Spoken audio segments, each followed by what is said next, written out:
Elect a president, one of the most important things is the character of the man in office, because he represents every single person in the United States.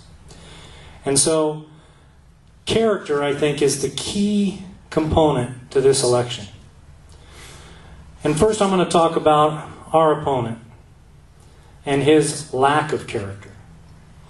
Our opponent, Senator Obama, went to the same church for 20 years that had a preacher that preached a doctrine of hate against America in general and against white America specifically.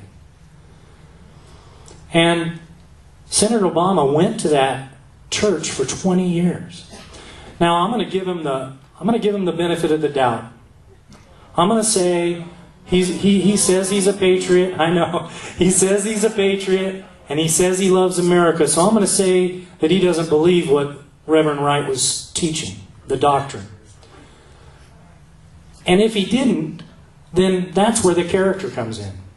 Why didn't he stand up to that reverend and say, look, I don't agree with what you're teaching. And if you don't stop, I'm going to take my family and I'm going to leave. And I'm not going to go to this church anymore. Because that's what a person with character would have done. And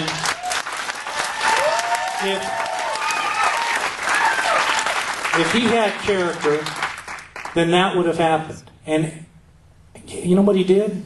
His he got married by that guy. His children got baptized by that guy. I mean, his children have been indoctrinated by that guy. So that's a lack of character. Now I'm going to tell you about Senator McCain. Senator McCain's character comes from 3 generations of American heroes. Senator McCain, a lot of people know he was a POW, okay?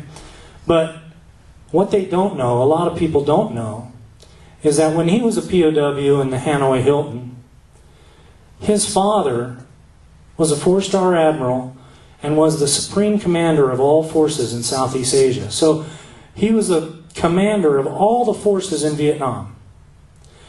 And when his captors found out about that, they started calling John McCain the Crown Prince, because he was the son of the commander that they were fighting. Well, you can imagine he got a little special treatment. And I'm not talking about good special treatment. Well, they came up, I think it was July 4th, 1968, they came up with an idea. They said, I know what we'll do. We'll release John McCain. We'll release him, and then we'll use that propaganda. We'll say, you see, he gets special treatment because he is the Crown Prince. And that was their big plan. You know, but they didn't count on something. They didn't count on the character of John McCain.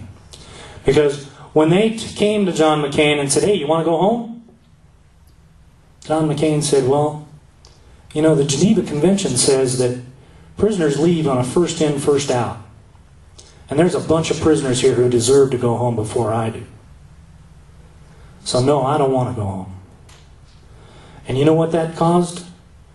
That caused him to have about 3.5 more years of beatings and torture.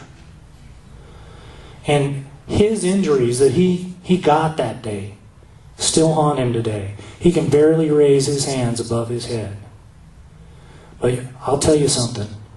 As long as he lives, and as long as he has a breath in his body, if he sees a veteran or a military man, and that man salutes him, he will raise his arm.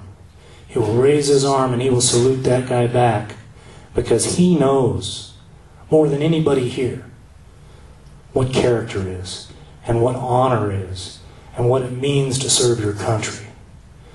And he has the kind of character. He has the kind of character we need in our next president.